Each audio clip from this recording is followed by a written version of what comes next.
ഏകുട്ടൻ മുന്നേ 2 കൈ വെച്ചിട്ടായിരുന്നു കഴിച്ചുകൊണ്ടിരുന്നത്.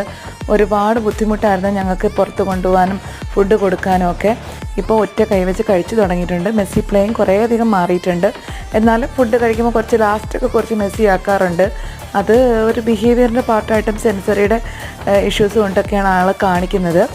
എനിവേ ആളിപ്പം നല്ല നീറ്റ് ആൻഡ് ക്ലീനായിട്ട് കഴിച്ചു തുടങ്ങിയിട്ടുണ്ട്. ഇവൻ്റെ ഡിഫിക്കൽട്ട് ടൈമിലൊക്കെ ഞാൻ ഒരുപാട് തെറാപ്പിസ്റ്റുകളെയും ഒക്കെ കണ്ടിരുന്നു. പക്ഷെ ആരും തന്നെ എൻ്റെ കുഞ്ഞിനെ അക്സെപ്റ്റ് ചെയ്തിട്ടുണ്ടായിരുന്നില്ല. പലരും പിന്നെ സെഷൻ തരാമെന്ന് പറഞ്ഞിട്ട് വിളിക്കാതെ ആയിട്ടുണ്ട്. പിന്നെ വേറെ പല പേരൻസിനോടും എൻ്റെ കുഞ്ഞിനെ പറ്റി പറഞ്ഞ് ഞാൻ കേട്ടിട്ടുണ്ട്. അതായത് ഈ കുട്ടിയെ നേരെയാക്കാൻ പറ്റില്ല എന്നുള്ളത്. അതൊക്കെ എനിക്ക് ഒരുപാട് പെയിൻ ഉണ്ടാക്കിയിട്ടുള്ള കാര്യങ്ങളാണ്. അങ്ങനെയാണ് ഞാൻ മക്കൾക്ക് വേണ്ടിയിട്ട് സ്വന്തമായിട്ടൊരു സ്കൂൾ തുടങ്ങിയതും അവരെ ട്രെയിനിങ് ചെയ്യിക്കാൻ തുടങ്ങിയതും. ഇപ്പോൾ എൻ്റെ കുഞ്ഞുങ്ങളിലെ മാറ്റങ്ങൾ എനിക്ക് ഭയങ്കരമായിട്ട് സന്തോഷം ഉണ്ടാക്കുന്നുണ്ട്. ഞാൻ വളരെ ഹാപ്പിയാണിപ്പോൾ.